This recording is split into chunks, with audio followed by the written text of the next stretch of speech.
Alright folks, let's try this again. Let's take the music down a little bit. And try this show again, now that we actually have some news feed in the back. President Biden comes out and tells us that the responsibility for the COVID response falls onto the states, just like a lot of us have been saying since the very beginning. So we'll talk just a bit about what's happening there and what that means and where we go from there. In other news, a CBS correspondent is blasting the crushing COVID policies on kids, just like, once again, many of us have been doing for well over a year at this point, almost 2 years. The attorney who won Roe v. Wade has passed away at 76. Ironic, and we'll talk a little bit about some of the irony there. And The View is struggling to find a new co-host to be conservative, to get kicked around by the liberals on The View. So we'll talk just a bit about that. Plus, I got a little bit of fun stuff to keep up with us here, some Libs of TikTok is Classic, and some other fun stuff to look at as we go on to over here on Contemporary. Let's go, Brandon! I am J. Edgar, and this is Contemporary.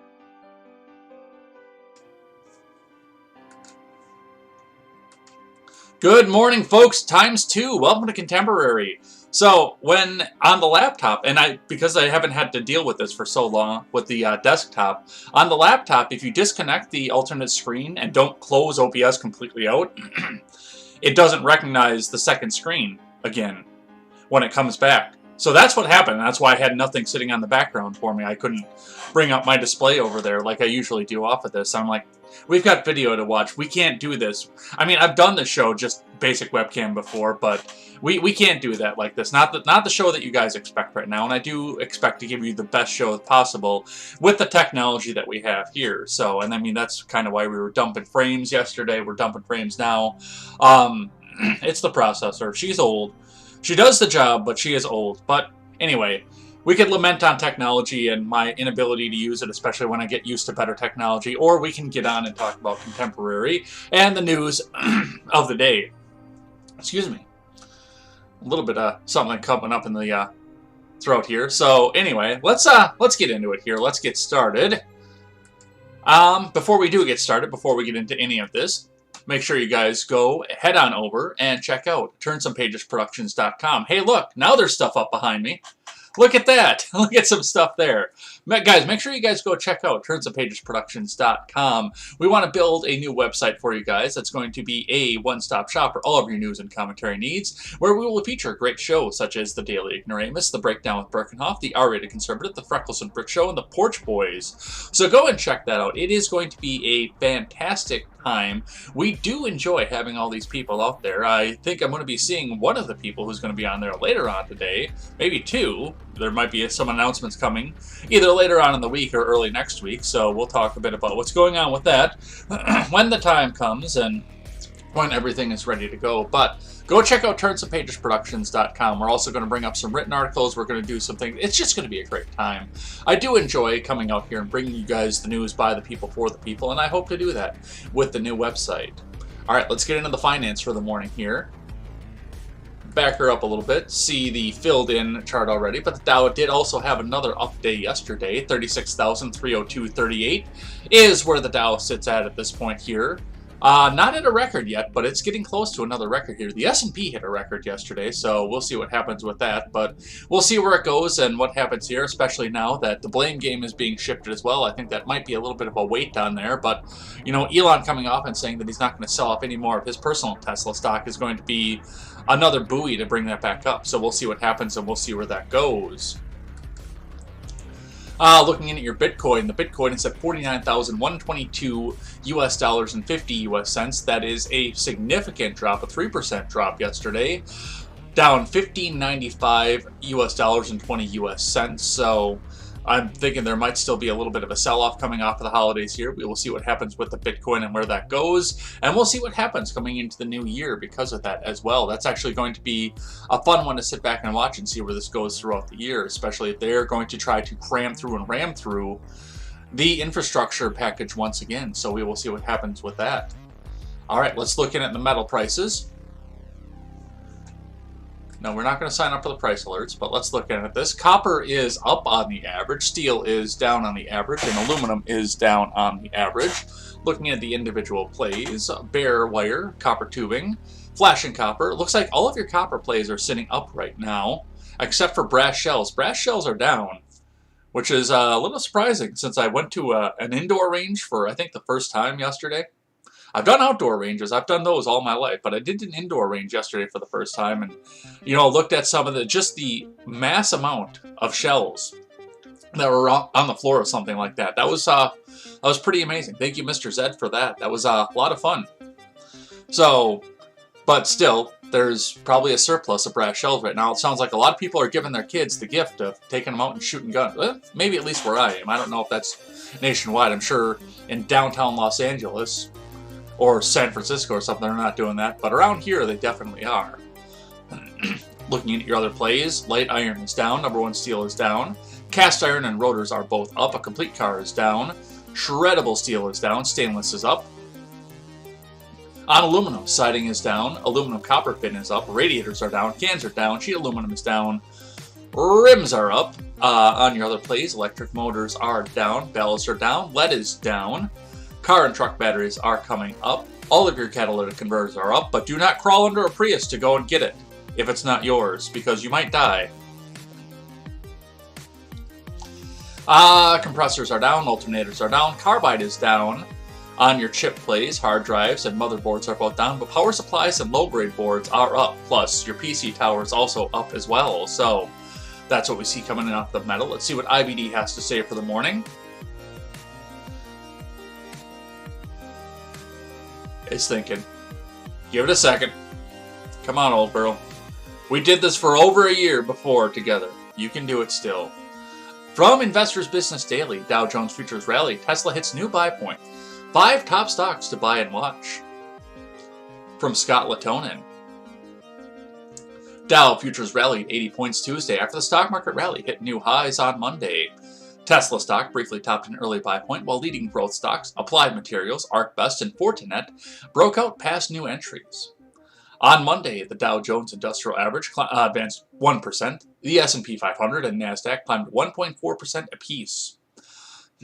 Among the Dow Jones leaders, Apple moved up 2.3% Monday, while Microsoft also rose 2.3% in today's stock market. Home Depot continues to rebound from a key level, while Nike battles to rise above a critical resistance level. Electric vehicle leader, Tesla pared gains to 2.5% after briefly topping an early buy point. Its rival Rivian surged over 10%. Lucid Group reversed from early losses to rally nearly 3%. But Chinese EV leaders, Li Auto and XPeng Motors, posted losses Monday ahead of next week's December sales numbers. Among Monday's top stocks to buy and watch, Applied Materials, ArcBest, Fortinet, Icon, and Mosaic are in or near buy zones following Thursday's bullish market signals. Investors have the green light to purchase new breakouts. Icon, Microsoft, and Tesla are IBD leaderboard stocks. Fortinet was featured in this week's Stocks Near Buy Zone column. Applied Materials and Mosaic are IBD swing trader stocks. On your futures, ahead of the stock market open on Tuesday, Dow Jones futures rose 0.25% versus fair value, while S&P 500 futures rose 0.3%. NASDAQ 100 futures moved up 0.5% versus fair value. Remember, Overnight trading in Dow futures and elsewhere doesn't necessarily translate into actual trading in the next regular stock market session. Among your ETFs, Innovator IBD 50 moved up 2.5%, NASDAQ 100 Tracker, Invesco QQQ Trust rose 1.65%, and the SPDR S&P 500 ETF ascended 1.4%. So, looks like the rally is headed up right now. The retail is going to be holding that up because it is the Christmas season. We'll see what happens with this and where this goes. I'm most curious to see where the inflation goes, especially into January, with the printing of the money and everything else that we see. And once we start to see the effects of the infrastructure package. Let's grab one from Market Watch. Santa Claus rally is off to the best start in 20 years. Here's what history says about the stock market's performance when the rally starts this well. From Mark DeCamber. Santa Claus is handing out gifts on Wall Street.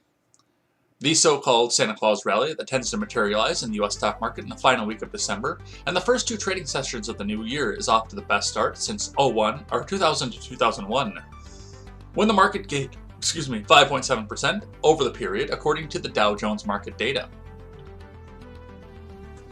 In fact, in the 8 occasions since 1929 when the index has gained at least 1% to start the 7-session trading period, near the end of the year, the Santa Claus rally has produced a gain 100% of the time, with the average gain of 3.3%. On Monday, the S&P 500 closed in record territory, up around 1.4%, with the sessions technically marking the start of the seasonal period, referred to as the Santa Claus rally. When gains hold up, the stock market tends to perform well, the data shows. The upbeat mood to start the final week of trading in 2021 was helping to lift the Dow Jones and the NASDAQ composite, with even higher risk assets such as Bitcoin being driven upward at the start of the week, and then dropping off. How does the market perform the rest of January? January on average tends to end higher, with a mean gain of 2.94% and a median rise of 3.7%, when the S&P 500 has started the Santa Claus rally period with an advance of at least 1%. The Santa Claus rally trend was first identified by Yale Hirsch, the founder of Stock Traders Almanac, which is now run by his son Jeff. Hirsch is also known for saying that if Santa should fail to call, bears may come to broad the wall. Ryan Dietrich, the chief market strategist for LPL Financial, notes that the losses during the Santa Claus rally period have tended to lead to negative results for January. Those losses include losses during 1999, 2005, 2008, 2015, and 2016. To be sure, past performance is no guarantee of the future performance, and statistical trends for the market's performance post-Santa Claus rally are fairly thin. But I want to look at a couple of these other years that they're bringing out here, and they're showing 29, 45, 69, 74, 76, 78, 82, and 2000. And only one of those happened within my lifetime, by the way, because the rest of them were beforehand. But then 2000 to 2001, yes, we were all riding high. We were coming back off the bottom of the internet bubble, and everybody thought that everything was going to keep growing. There was a brewing crash that was coming, but as I've mentioned before, I do believe that Combat Pay held that up and kept that from dropping completely out of the bottom off of this. But shortly after that, a global event happened, and our economy and our markets crashed.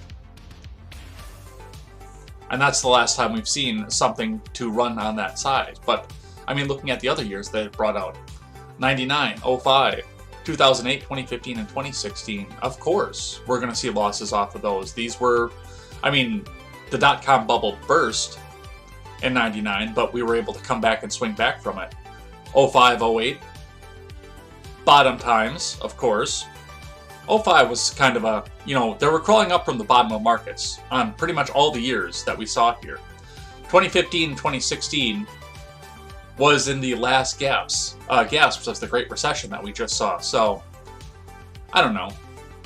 Statistically, I don't know what's going to happen off of this. Statistically, it looks like it's going to rise, but we do still have a lot of people that are ready to be Karens over the Omicron variant and what could happen from that. I don't know if this was a little bit early to come out and put this article out, but we'll see what happens. One great thing about Contemporary is we watch this every single morning, every weekday morning. Even if it's a holiday, we watch it every weekday morning. All right, let's grab one here from Politico. The worst political predictions of 2021. Before we get into the Biden stuff, let's talk just about this, because we are drawing to the end of the year, and we're going to start looking back at the years and seeing what they predicted and what actually happened. So this is from Zach Stanton. What did you get totally wrong about 2021? Here's my answer. I was sure that as soon as the COVID vaccines were widely available, but all but an infinitesimally small percentage of American adults would line up to take the shot, crush the pandemic, and get back to life as normal-ish. Well, yeah, I mean, we've determined that the vaccine doesn't even work. Except it works perfectly, Susan. Don't ban me.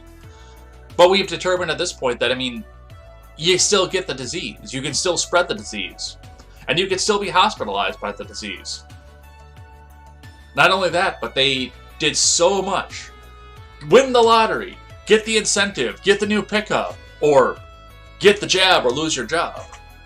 Of course people aren't going to come back up to this, because once you're shoving this down people's throats this hard, people start to think that you got something else up your sleeve here. And by the way, it's Georgia in December, and I'm wearing short sleeves. Otherwise, I'd throw the sweatshirt on and, be able to do that gag. Maybe a suit jacket or something. Do that gag. Nothing up my sleeves. That didn't happen, and sometimes that's the nature of a bad prediction. At the time it's made, it can seem not only totally rational, but obvious. It may have an element of wish casting. In my case, it certainly did. Speaking of wish casting, 12 months ago, on December 31st, Trump skipped on a party at Mar-a-Lago to return early to the White House, where he quietly met with the Justice Department officials and pressed them to try to overturn the results of the November election. Meanwhile, from Rehoboth Beach, Delaware, Biden remotely joined Dick Clark's New Year's Rockin' Eve with Ryan Seacrest, urged Americans to get the vaccine, and said he was more optimistic about Americans' chances than I've ever been.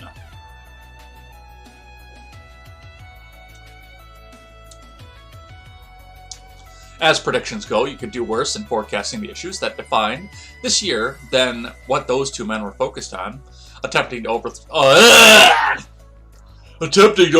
American democracy and struggling to contain the pandemic. 2021 in a nutshell, before it even began. With the year blessedly behind us, it's time again for a treasured Politico magazine tradition, a rundown of some of the worst predictions of 2021. Some are cocksure and smug. Others have a tragic air of obsessiveness. Mike Lindell. Others are still totally fair and reasonable predictions at the time, but the world spun in a different direction than it once seemed. Here, more than 24 predictions about 2021 that were all, well, bad. Predicted by Hugh Hewitt on January 6th. Everything's going to be fine in the last few weeks of the Trump admin. Yeah. Hewitt responded by predicting a raft of new pardons before turning to the broader concern of the peaceful transfer of power. It was peaceful. Because the transfer of power didn't happen until 2 weeks after the day that Hugh Hewitt made this prediction. And then the Donald got up on the plane and rode off into the sunset. If Biden is elected, there's a good chance he'll be dead within the year. Republicans will be hunted. Police will stand down. Predicted by Scott Adams. There are a few reasons you might recognize the name Scott Adams. Perhaps you know him from his repeat appearances on these annual worst predictions list, i.e. that Trump, Biden, and Sanders would contract COVID by Election Day 2020 and one would die. If you're of a certain age, maybe you remember Dilbert, the 90s cartoon icon that created the satirized corporate office culture in the years before Office Space. Or if you're part of political cognoscenti in the broader Trump era, you might know him as a self-described expert in the rhetorical dark arts who spun that ability into a second act as a MAGA-adjacent political commentator with a large online following. But unlike many prominent voices of that persuasion, he exudes a calm clarity in his thinking, as if what he says is the natural outgrowth of deliberative processes, which give his predictions a certain dispassionate confidence, as if they're closer to scientific fact than wish-casting or doomsaying.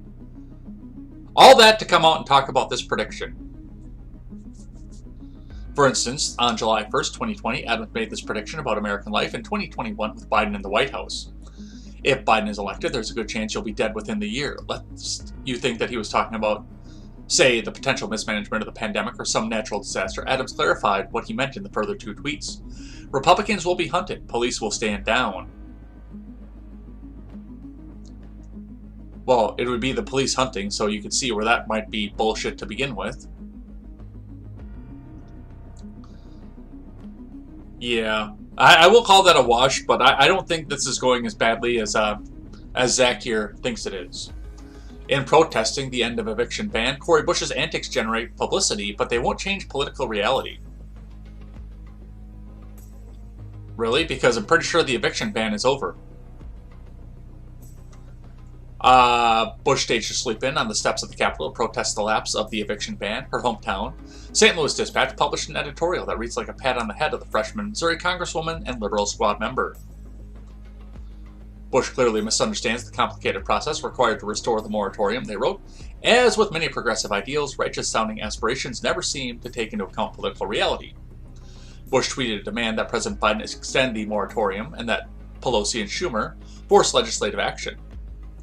Later that day, Biden announced the new 60-day moratorium. Oh, wait! Oh, Zach, no! He got his cock slapped 2 weeks later. That prediction actually came true. But you're going to come out here and, oh, look, President Biden ended the eviction ban. The Afghanistan pullout won't be like the fall of Saigon, and the Taliban isn't likely to take over. Predicted by Biden on July 8th. Yeah, no shit. We already know that one. The $1.9 trillion relief bill will be a turning point in American politics that restores faith in democracy and stops the rise of would-be autocrats. Predicted by Chuck U. Schumer on March 10th. Nope, COVID bill passed, checks went into pockets, and then over onto high-dollar or low-dollar retailers for them to go put billions. Going to control how much meat you can eat. Well, he's trying. By price fixing. By wrecking the economy and pushing meat back up there. He's not doing it directly. Like, he's not signing legislation that says, come on, man. Just have one less pack of brats at their 4th of July. If you don't, I'm going to put you in jail. He's not doing that. But, you know, have you seen the price of meat lately? There are some people that are doing well off, that have well-off jobs that can go back and look and say, okay, I'll just fill the freezer with meat. And there are some others of us who have to look at this and say, do I really want this pack of meat? I'm going to call that one half true.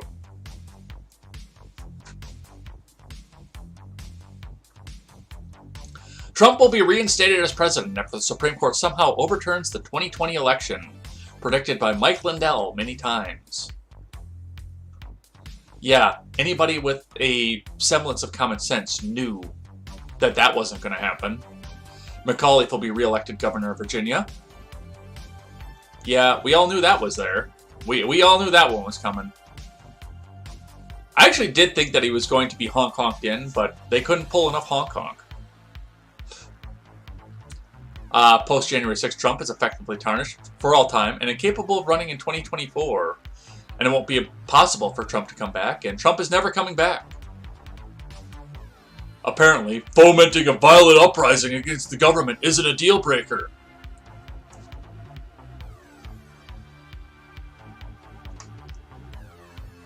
By the end of 2021, Kamala Harris will be president. That was a 50-50 shot. Okay. This is predicted by Sean Duffy on January 2nd. Fuck you, Zach. I can't think of this guy's last name right now, but screw you. That was a 50-50 shot. The guy's 80 fucking years old and he has dementia. That was a 50-50. You know it as well as I do. Once Biden takes office, there will be a depression the likes of which you've never seen. Give that one a little bit more time. Now, if he keeps getting slapped around by the courts, that might not come true. But remember, they were trying to shut this shit down on the top level. And the reinstatement of the eviction moratorium, I think, would have been the death nail in the coffin. Give that one time. Because I see that one still coming. Just looking back at some of the stuff that I saw when I looked back and tried to pinpoint the point of the 2008 crash. I'm seeing a lot of the similar stuff that goes along with that. Give that one time. By Labor Day, Biden's approval ratings will average in the low 60s. Pretty decent chance Gavin Newsom loses the recall election. Honk honk. No, you don't have to worry about inflation. There's no reason to worry about inflation in 2021.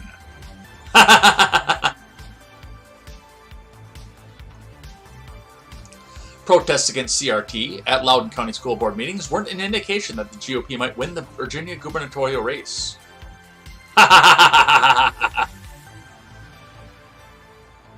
Republicans will win both Senate seats in Georgia. Honk honk. Honk, honk, honk, honk, honk, honk, honk, honk, honk, honk. Can I get away with one more? Honk. Pelosi won't have the votes to become Speaker in 2021. Withdrawing troops from Afghanistan will turn out to be the most popular action of Biden's presidency. Well, yeah, until he got a bunch of people killed and then went off and killed an innocent family. That actually stood to work out well in his favor. Until he fucked it up. He had the deal brokered and mainstream media that was out there in his back pocket. Had he not switched the date off of that, that actually had the possibility to turn out in his favor.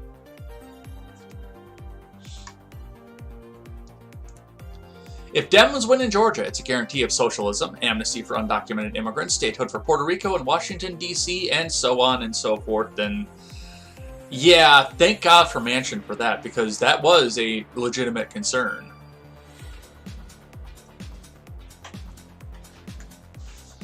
You shouldn't be worried about what might happen on January 6th. It will go nowhere, and it will be fun to watch. Yeah, I told people not to go to that. With Trump banned from the platform, Twitter will disappear in a year. Okay. I'm going to give that a maybe 75% false off that, because I have seen a lot of drop off, and it's not necessarily just like Twitter itself,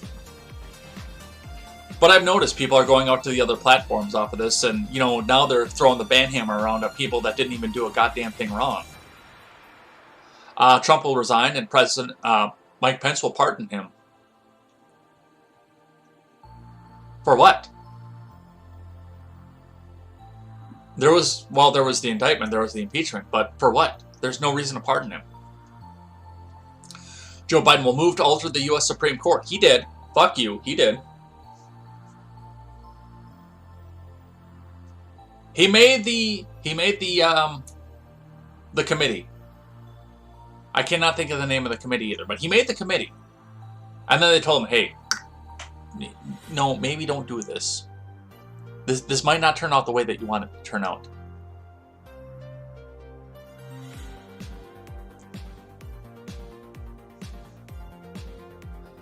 Pelosi will take a farewell tour, and her successor will be Linda Sanchez. We'll see what happens after the midterms. Trump will attend Biden's inauguration. Yeah, we knew that wasn't going to happen. JFK Jr. will return in Dallas. Did anybody actually believe that? Seriously? Or was that a bunch of glowies that came out and said, oh, hey, we're going to put this out online and we're going to act like we're MAGA people? Alright. Those are all the predictions as we're drawing to the close of 2021. I think a lot of this was just patting himself on the back and saying, look at all these stupid Republicans, but yeah. That was a pointless article, almost. Holy shit, that was long. We spent a lot of time on that. Alright, what else do we have here? The title card for this program today, from CNBC, Biden says COVID surge needs to be solved at the state level, vows full federal support. From Thomas Frank. Yeah, and the monoclonal antibodies thing in Texas right now, we'll read about in a little bit later, determined that was a lie. Let's see what they have to say here. President Biden on Monday pledged to support governors struggling with the Omicron variant of the pinkpox, but acknowledged the states will need to take the lead in controlling the pandemic. Speaking just before a meeting with some of the nation's governors, Biden said, "Hey, come on, man. Chill. Where's Major? I want a pet Major. Oh, I'm talking to governors? Oh, well, hey, there's no federal solution. This gets solved at the state level." No shit, Sherlock. That's what I've been telling. That's what I've been saying since the beginning of this. And I've been consistent with. Now, remember, of course, we have to go back and, back in Trump's days. Yeah, but back in Trump's days, that was the case of the fact that we looked at this and said, oh, well, this all falls on the president. Every single death falls on the president. It's only about the president. It's about nobody else. It's the president's responsibility. And, now we've spent almost the entire year hearing about how bad it is for red state governors and how bad red state governors have done and all this about red state governors. And now the president himself, who said on the stage, I'm not going to shut down the government. I'm not going to shut down the economy. I'm going to shut down the virus. Is coming down and saying, yeah, no, the virus gets shut down on the state level. Yeah, no, Randy, that's actually a good question. Is he withdrawing the OSHA vax mandate at that point? Because that would be trying to solve something on the federal level. That's a legitimate question. I don't know why you have the laughing emoji with that, but that's a legitimate question to ask. These comments represent one of the most explicit acknowledgments to date from the Biden admin that it will need help from state and local governments in its efforts to curb the spread of COVID-19.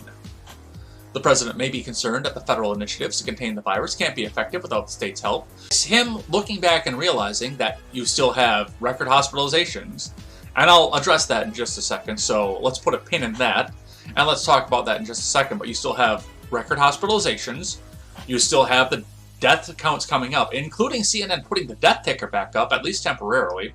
I haven't seen CNN in probably just a little bit under a week because I haven't been to the gym in under a week, and that's the only place I ever see CNN. But, at one point last week when I went there, they had the death ticker back up there.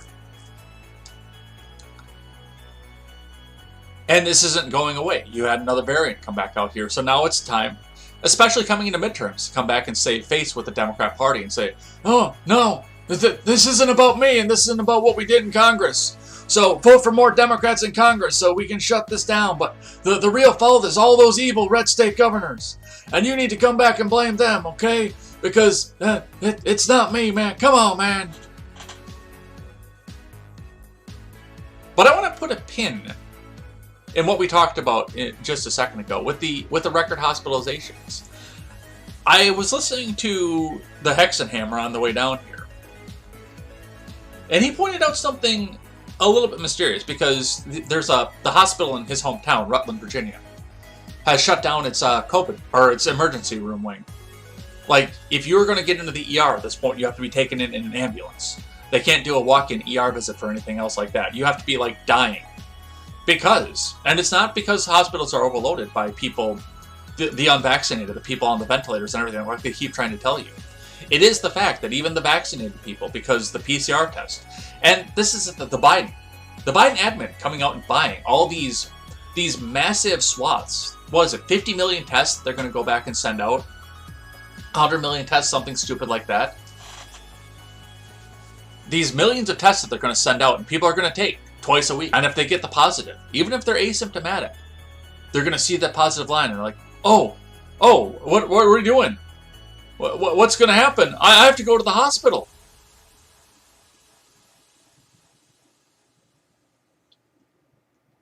And they're going there asymptomatic, begging the doctor, do something. I don't know what to do. Help me, doctor. Because you put the testing off there. You know who's not getting? Mostly the unvaccinated. The people who don't take the vaccine are going out to get a test. So that's what we see coming off of that. But yeah, coming back off of this now and pointing out to the other one. Did the broadcast end? Did I get dumped off?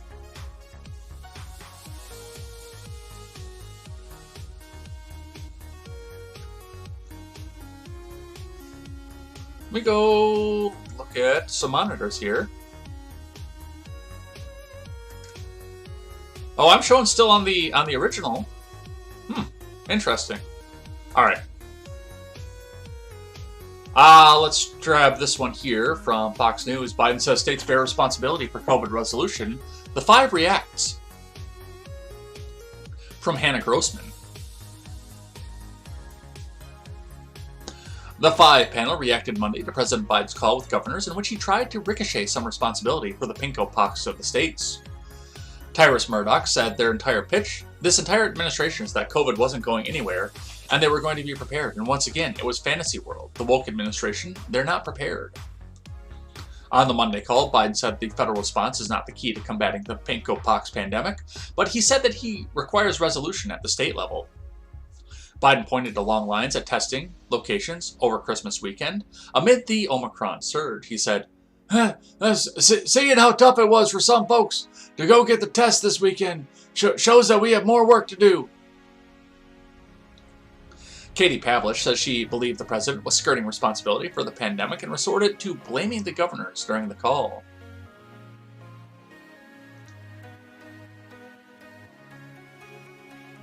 Biden had said that he would beat the virus during the 2020 elections and reassured that he was prepared to tackle that national crisis. Well, the military vaccine is still floating around out there, so we'll see that. The panel also slammed Biden for failing to increase testing availability. Biden said Wednesday that he regretted the idea, that the idea didn't come to him to put millions of tests into circulation. However, according to a Vanity Fair report, Biden rejected a proposal in October that would have made circulated free rapid antigen tests for the holiday season when spikes were expected to surge, as well as other overhauls to boost testing availability for Americans. In reaction to the report, Biden denied that he rejected the proposal.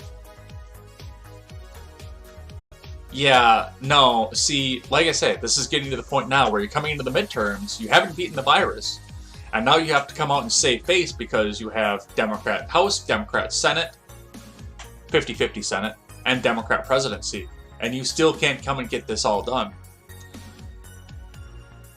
And when he says states, make no mistake, that is evil red state governors. That is going to be your pitch coming into 2022. Let's grab one from KXAN. Out of Austin, Texas, Governor Abbott calls out Biden admin as Texas runs out of Omicron antibody treatment. From Jacqueline Ramkisoon. 5 regional infusion centers in Texas have run out of the monoclonal antibody that is shown to be effective against the Omicron variant of the pinko fucking pox, the Texas Department of State Health Services said on Monday. DSHS said the centers in Austin, El Paso, Fort Worth, San Antonio, and the Woodlands have depleted their supplies of the monoclonal antibody called Sotrovimab because of the national shortage from the federal government. Sotrovimab won't be available at those centers until the federal government ships more of it to Texas in January. DSHS says people who had appointments to be treated this week will be reached out to directly. As for people with a variant other than Omicron, DSHS says centers will continue offering antibody therapy to those patients as prescribed by healthcare providers. The department explained that monoclonal antibodies other than Sotrovimab have not shown to be effective against the Omicron variant, which is now responsible for more than 90% of new cases. The Associated Press reports that Regeneron and Eli Lilly, both antibody drug makers, recently said lab testing suggests their therapies might be less potent against the Omicron, which contains dozens of mutations that make it harder for antibodies to attack the virus.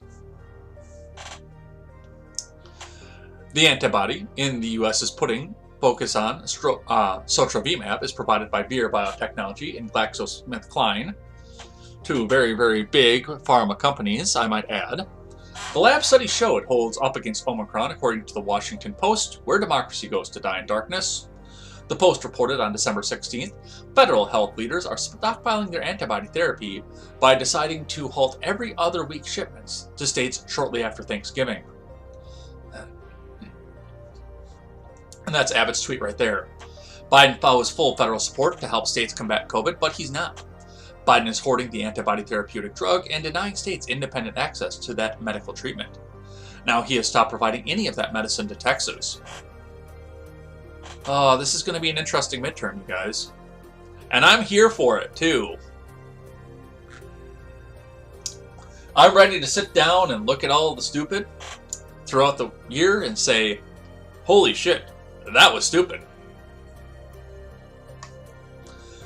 Especially coming down now and saying that's the state's responsibility. Oh, it's the state's responsibility, but oh, hey, you can't get this treatment? Oh, no! No! Make it stop!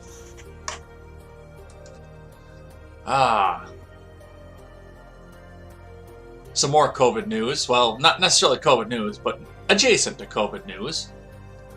From the Daily Wire, court docs reveal what triggered Karen meltdown. What am I, Rosa Parks?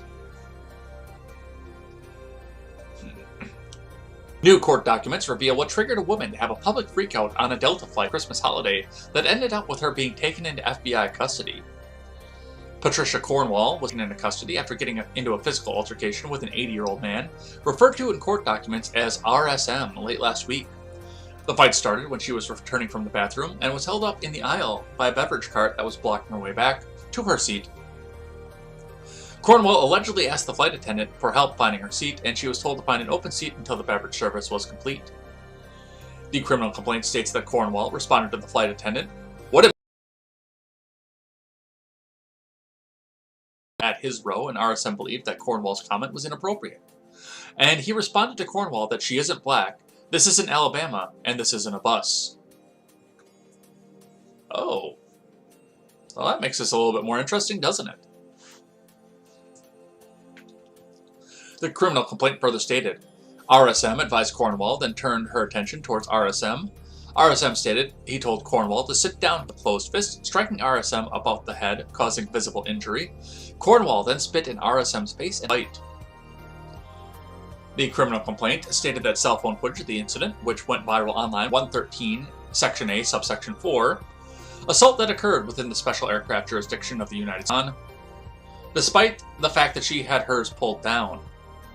"Stand your ass up," the woman yelled. "Stand your ass up." "Sit down, Karen," the man fired back. "You're a goddamn Karen. Sit down." After several more moments of intense back and forth and the woman, the flight crew got involved and tried to break up the situation before she struck the man in the face with her hand. "Now you're going to jail," the man yelled. "That's assault. You're going to jail. As soon as we get to Atlanta, you're going to jail." "Karen," the man yelled. The woman appeared to spit in the man's face. "Now you spit on me. Now you're double going to jail," the man fired back. And yeah, she is. We saw the video. Can we watch the video again? I think we can. I think that's appropriate for this situation. Yes, you are. Yeah, put your fucking mask on. Who invited you to come I'm eating and I can... drink your ass up? Don't you dare talk to me like that. God damn it. You stand yourself up. Stand your ass up. Stand your ass up. Sit down, Karen. Karen? You're a goddamn Karen. No, Sit down. sir. Sit down, Karen. Sit down, pussy. Ma'am. Pussy, no, you're the pussy. Oh, no, you're the dick. Ma'am, do you want the police to meet you on the ground? Ma'am. Mask up. Put your I'm mask eating and drinking. I'm eating and drinking. Tell him You to got mask your up. mask down, bitch. Sir, Did you call me a bitch? Yes, I did. stop it again. Now you're going to jail. That's assault. You're going to jail. As soon as we get in Atlanta, you're going to jail. Bitch. Karen. Hey, spit on me. Now you're double going to jail. Bitch. You fucking piece of shit. Piece of pussy. Sit down, Karen. Sit down, Karen. Sit down, fucking Karen. Look, she punched me. Put She your slashed my fucking face. mask on! Tell him to put his mask on! Put your fucking mask on! Punched me. She scratched my face. I want her the fuck Put out your of here. fucking mask on! Put your fucking mask Put on! yours on, bitch. I will put my mask on. I will put my mask on when you put your mask on. Thank you. And, I mean, yeah, that's one thing that goes with that, too. And it was pointed out yesterday that I do think that there was some liquid courage that was involved in that. I definitely think there was some liquid courage that was involved in that. I think she might have been hammered and went and puked some of it back up in the bathroom, felt frustrated with it, and went back to this.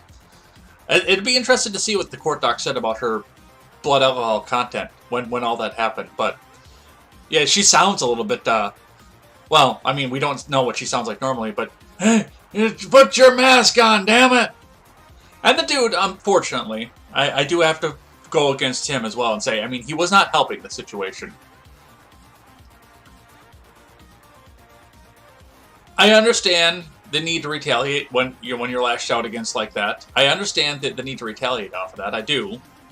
I've mostly suppressed that need, but it's still down there, down on the inside, deep on the inside. It's when I get into a fight with someone on Twitter, there is still a little bit of that need inside of me to come back and call that person a name, but I don't do it. But it's all over and done now, and yeah, this woman, I guess, is going to get questioned by the FBI and see what happens. All right. Let's grab one from WWLP.com. This is 22 News out of Chicopee. CDC shortens isolation and quarantine period for COVID-positive people. From Katrina Kincaid.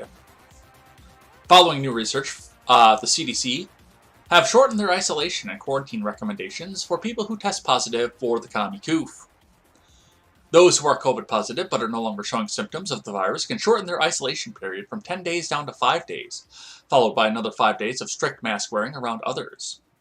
The change comes as scientists conclude most COVID transmissions occur in 1 to 2 days before and 3 days after symptoms appear. If you test positive for the pink pox, you may only leave isolation after 5 days if you're asymptomatic and continue masking for an additional 5 days. The CDC is updating protocols for people who've been exposed to the commie coof, but if you're unvaccinated or more than 6 months from your second dose, they recommend quarantining for 5 days followed by strict mask use for the next 5 days. People who've gotten their booster shot don't need to quarantine after being exposed, but should wear a mask for 10 days after the exposure. For everyone who's exposed, the CDC says the best practice would also include getting tested for COVID